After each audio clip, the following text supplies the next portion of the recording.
A quiet college campus, a locked church, a woman found murdered in the most disturbing position imaginable, inside a house of worship.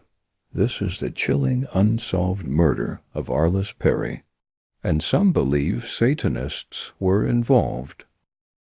Arlis Perry was a 19-year-old newlywed and college student from Bismarck, North Dakota. In 1974, she had just moved to California with her husband, Bruce, who was studying at Stanford University. Arlis was deeply religious, kind-hearted, and new to the area. But on the night of October 12, 1974, everything changed. That night, Arlis and Bruce had a small argument. Around 11:30 p.m., Arlis told Bruce she was going to pray at Stanford's Memorial Church, a large, beautiful chapel in the center of campus. Bruce later went to check on her, but the church doors were locked. He assumed she came home another way, but by morning, she hadn't returned.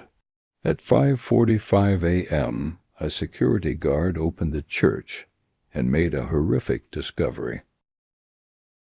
Arlis's body was found partially undressed, posed grotesquely with altar candles placed around and inside her. She had been beaten, strangled, and stabbed in the head with an ice pick. The murder weapon, the ice pick, was still lodged in her skull. The doors were locked from the inside, and there was no sign of forced entry. Police questioned everyone, including her husband Bruce and the night security guard, Stephen Crawford, who had claimed to lock the doors that night. Despite hundreds of interviews and national media coverage, no one was arrested, and the strange, ritualistic scene led to rumors of a satanic cult. Some even believed she was targeted because of her strong Christian faith. During the 1970s, the U.S. was gripped by what became known as the Satanic Panic. The way Arlis's body was positioned, with candles in a church, fueled speculation. Some theorized she was murdered as part of a ritual. One known cult author even claimed to receive anonymous letters saying Arlis had interfered in occult activities on campus. But again, there was no proof. The case went cold for over 4 decades. After decades of silence, the case was reignited by science. In 2018, advanced DNA testing revealed something shocking.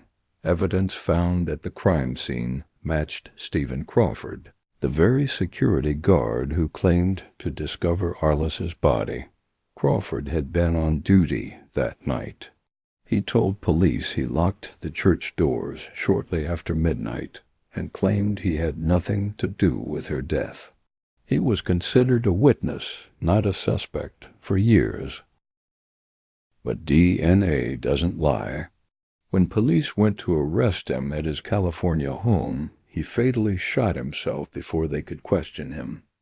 Inside his house, they found disturbing items: newspaper clippings about Arlis's murder, books and writings about satanic rituals, a hidden collection of weapons. Some say this proves he acted alone. Others believe his suicide was a cover, that he may have been part of a larger group involved in dark ritualistic practices.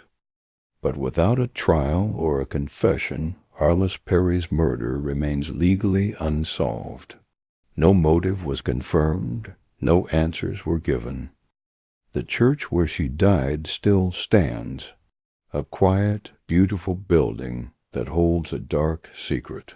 A crime so brutal, it left a permanent stain on sacred ground.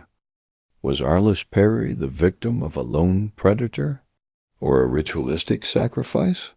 Even with a suspect named, the truth behind her horrific murder remains cloaked in darkness. What really happened inside that church